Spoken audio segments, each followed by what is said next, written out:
సమయము సమీపించినది కనుక ఈ ప్రవచన వాక్యములు చదువువాడును వాటిని విని ఇందులో వ్రాయబడిన సంగతులను గైకొని వారును ధన్యులు.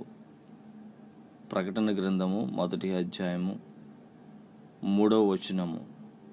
ప్రభునందు ప్రియ దేవుని సంగమా, మనలో చాలామంది ఈ యొక్క ప్రకటన గ్రంథమును చదవటానికి ఇష్టపడరు.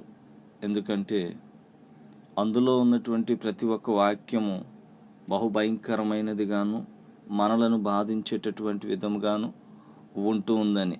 మరి జరగబో సంగతులను అందులో ఆ యొక్క ప్రకటన గ్రంథము చదవకపోతే నీవెలా తెలుసుకునేది?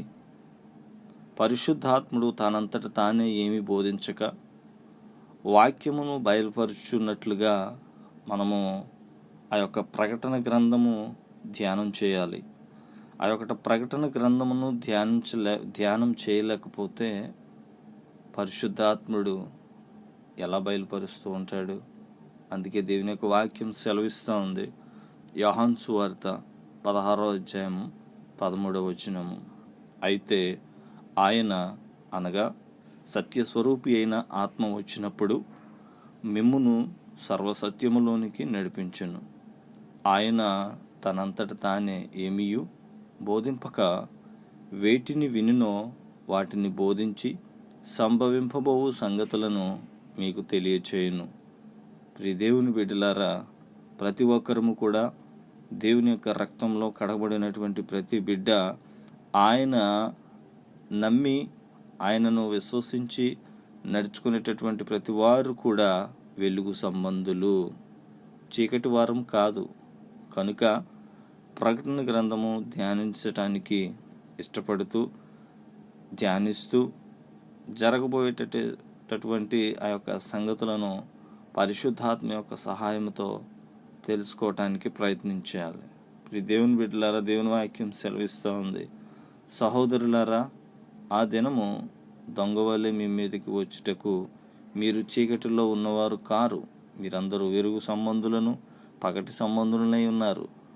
మనము రాత్రి వారము కాము, చీకటి వారము కాము. కావున ఇతరుల వలె నిద్రపోక మెలకువగా ఉండి మత్తులము కాకయుందము. 1 తెస్సలోనికీ పత్రికలో దేవుడు మనతో మాట్లాడుతున్నటువంటి మాటలు 5వ అధ్యాయము 4, 5, 6 వచనాలను బట్టి. కాబట్టి ఇప్పుడు సమాజంలో జరుగుతూ ఉన్నటువంటి బహుభయంకరమైనటువంటి ఈ యొక్క వ్యాధి కరోనా వైరస్ కొరకు ముందుగానే దేవుడు మనకు రాబో తెగులు గురించి పరిశుద్ధ గ్రంథంలో ప్రతి ఒక్క విషయాన్ని వ్రాయించి ఇచ్చాడు. కనుక ఆ యొక్క ప్రకటన గ్రంథము ధ్యానించినప్పుడు ప్రతి ఒక్క విషయము పరిశుద్ధాత్మ దేవుడు మనకి బయలుపరుస్తాడని తెలియచేస్తూ ఉన్నాను. మరి చక్కగా ఆ యొక్క ప్రకటన గ్రంథమును ధ్యానించుటకు దేవుడు అట్టి సమయోచితమైనటువంటి జ్ఞానము చేత నింపి మిమ్మల్ని బహుగా దీవించి ఆశీర్వదించునుగాక. ప్రార్థన చేద్దామా? ప్రార్థన చేసుకుందాం. మరలా దేవుడు మనకి ఇచ్చినటువంటి ఒక నూతనమైనటువంటి దినము కొరకు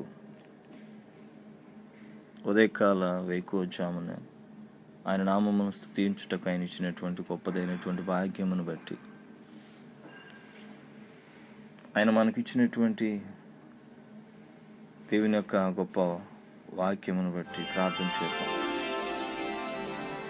సర్వశక్తిమంతుడా, సర్వాధికారి, కృపగలిగిన దేవ, దయామయుడా, సర్వశక్తిమంతుడా, సకల ఆశీర్వాదములకు కారణభూతుడా, మా ప్రియ పరలోకపు తండ్రి, నీ శ్రేష్టమైనటువంటి నామమును బట్టి నీకు వందనాలు, స్తుతులు, స్తోత్రాలు చెల్లిస్తున్నాం ప్రభువా. ఇదిగో నా తండ్రి, మరలా మరి ఒక దినము ప్రభువా నిన్ను స్తుతించుటకు ఈ యొక్క వేకువజామునే నా ప్రార్థన నిన్ను ఎదుర్కొనుటకు, నిన్ను ఎదుర్కొని నా యొక్క ప్రార్థన నీ యొక్క ఆధీనంలో ఉంచుకొని నేను అడిగిన వాటిని ప్రభువా పొందుకున్నటకు ఈ సమయం నాకు ఇచ్చినందుకే నీకు వందనాలు.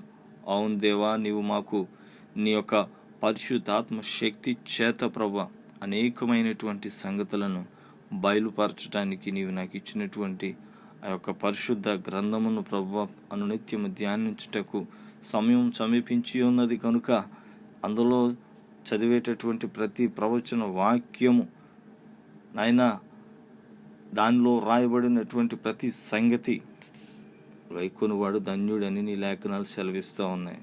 నీకు వందనాలు ప్రభువా. ఎటువంటి విపత్కరమైనటువంటి పరిస్థితి అయితే అయినను ప్రభువా, నీవు నా కొరకు ముందుగానే వ్రాయించి మమ్మను హెచ్చరిస్తూ ఉన్నావు. నీకు వందనాలు. అయినప్పటికీ ప్రభువా, మనుషుల స్వభావము కలిగి ఉన్నటువంటి వారముగా తండ్రి, నీకు లోబడనేటి జీవితాలు జీవిస్తున్నటువంటి ప్రతి బిడ్డను జ్ఞాపకం చేసుకోమని ప్రార్థిస్తూ ఉన్నాను. నీకు వందనాలు ప్రభువా. ఈనాడు భయంకరమైనటువంటి ఆ యొక్క కరోనా వైరస్ నైనా బిడ్డలందరినీ ప్రభువా ఎంతో భయపెడుతూ నైనా స్వయం విహారం చేస్తున్నటువంటి భయంకరమైనటువంటి వైరస్ వ్యాధి నుంచి విడుదల కలుగ చేయమని ప్రార్థిస్తూ ఉన్నాను. నీకు వందనాలు. నా దేశంలో ఉన్నటువంటి ప్రతి బిడ్డని, యావత్ ప్రపంచాన్ని వణికిస్తున్నటువంటి ఆ యొక్క మహమ్మారి భయంకరమైనటువంటి వైరస్ నుంచి విడుదల కలుగ చేయమని ప్రార్థిస్తూ ఉన్నాను. నీకు వందనాలు, స్తోత్రాలు ప్రభువా. ఇదిగో నా సంఘంలో ఉన్నటువంటి బిడ్డలు నైనా ప్రతి బిడ్డను జ్ఞాపకం చేసుకోండి. వారికి ఇచ్చినటువంటి కుటుంబాలను జ్ఞాపకం చేసుకోండి.